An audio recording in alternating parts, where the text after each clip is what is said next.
Nearly 80% of runners get injured, and about half get hurt every year. And most of it is preventable. So, why does it keep happening? So, I'm Dr. Ray Peralta, physical therapist, run coach, and exercise physiologist. Over the past 10 years, I've helped hundreds of runners hit PRs, recover from injuries that sidelined them for months. Today, I'm going to break down three of the most overlooked lessons I've learned treating and rehabbing and coaching runners so you can we can run longer, stay injury free, and actually enjoy your training without having to miss all whole seasons off from running. So here's what we're going to cover. One, the strength training myths that hold runners back. Two, the fueling mistakes that leads to bonking and burnout. And three, the one recovery strategy elite athletes skip, but you probably don't. Elite athletes don't skip, excuse me, but you probably are. So, if you want a full breakdown on how to train smarter, get stronger, and run pain free without adding more miles, check out my free training linked below in the description. You'll learn exactly how I coach runners to build strong, injury resistant bodies that could actually handle the miles. So, running seems simple, right? Simple enough sport. You just get a pair of running shoes, lace up, and go out for a run. But if that easy, again, why do 80% of runners end up getting hurt? Think back to maybe your first day at work. You're probably thrown into some kind of orientation, unsure what to focus on. Eventually, you found a routine, but it may took you 6 months, a year or so, depending on the nature of the job. And this video is going to be your orientation, so you don't end up missing an entire season due to some injury that could have been easily prevented. So let's dive in. So lesson number one, strength training, right? Too many runners skip strength work because they think that running alone makes their legs strong enough. Like, oh, you just have to run. Why bother strength training? Your legs get strong from running. Wrong. See, running sends 2 to 3 times your body weight through your legs with every single step. If you're 150 pounds, that's up to 450 pounds per foot strike. Now imagine doing that for an entire marathon. There's no reason a lot of beginner marathon runners end up getting hurt, and I see them in my office as a physical therapist. If you can't control those forces, your body breaks down. So here's what to do instead. Strength train 2 times per week. Right, one of those days could be a heavy lower body kind of focus. You could have upper body and core there as well, but saying for the lower body should be like a heavy lower body lifts, think squats, deadlifts, lunges, 6 to 8 rep max, right? Some weight. And if you don't know what your max is, or what these numbers mean, work with a trainer, figure these things out. It's not too complicated, but if you're not sure, if you're a complete beginner, obviously work with a trainer or a coach. And then another day of the week, do a more dynamic light day. This is higher reps for like more strength endurance, more dynamic kind of speed work, explosive work, things, squat jumps, speed squats, different types of movements. Even burpees can be part of that as well. And then you could do with your strength training, like lifting weights and things, more in the higher reps, like 20, 25 rep max. Again, if you're unsure what these numbers mean or what the heck I'm talking about, obviously work with a trainer or a coach. And then what are some targets, right? So first, you should also have a strength target. Same way you have a running target for like a pace you want to hit or a mileage. With strength, you should have a target as well. And I like to use the squat as a good indicator of lower body strength, particularly the barbell back squat. And yes, there's different squat variations, but just what I tend to recommend here. So squat, you could do for men, it's about 1.5 times body weight. It should be an intermediate standard where you want to reach, right? So if you're a 150-pound male runner, that's about 225-pound back squat. Great. And then now if you're more advanced, you could try to then do double 2 times body weight, 2.5 times body weight. And then for women, can you try to work up to squatting as an intermediate standard, 1.25 times body weight. So if it's a 150-pound woman, that's about 185 or 188-pound squat, barbell back squat. So strength makes you resilient. Without it, you're just hoping and praying that you're not going to have an injury, thinking you're just going to run alone, your legs will get strong enough, which is a complete falsehood.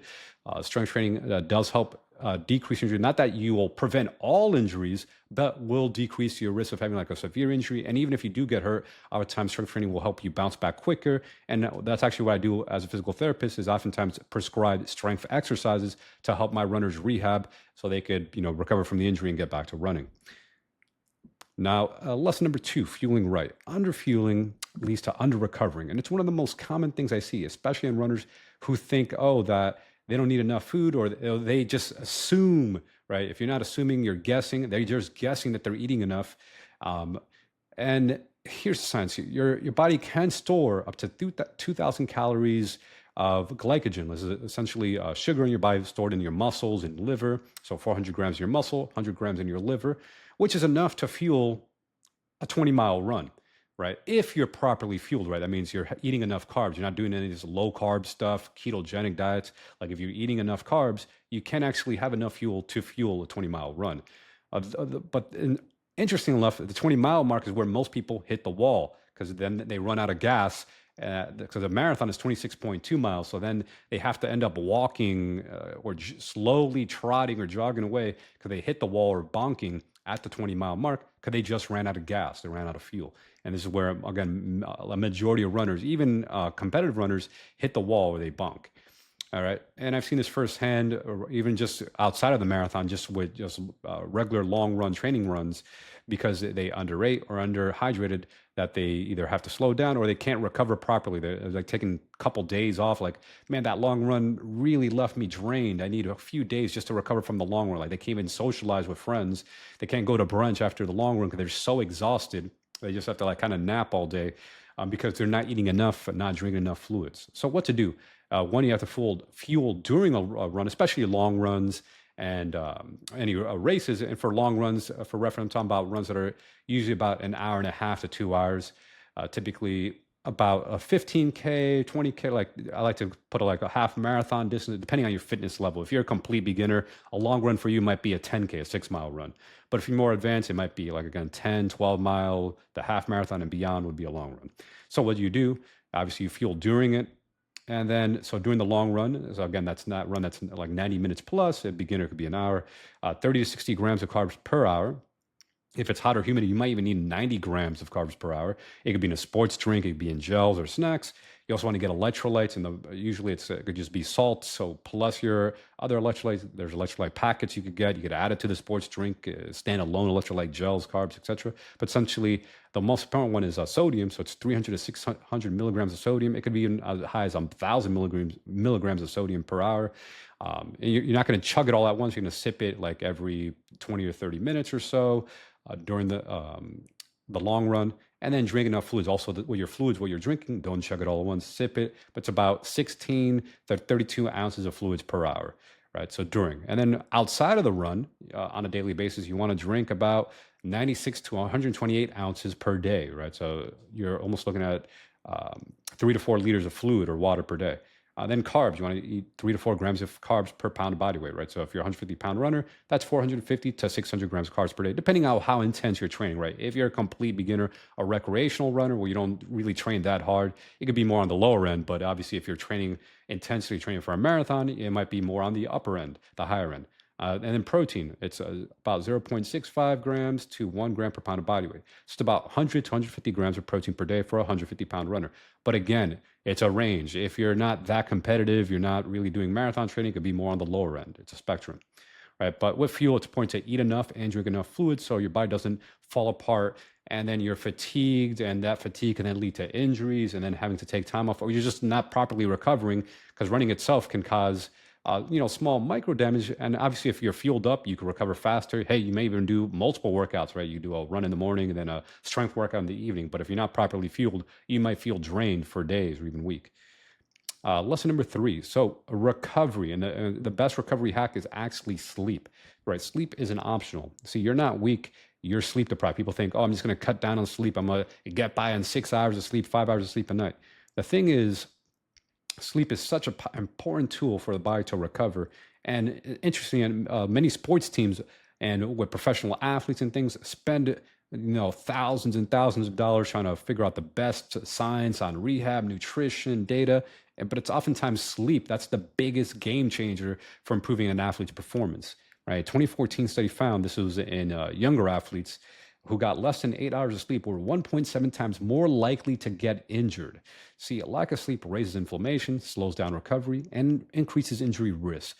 Even 1 extra hour of sleep can help change everything for you. So if you're like, why do I always feel like a zombie when I'm going out for a run? Why do I always feel slow and sluggish? Probably you just sleep. You're just tired. You just got to sleep more.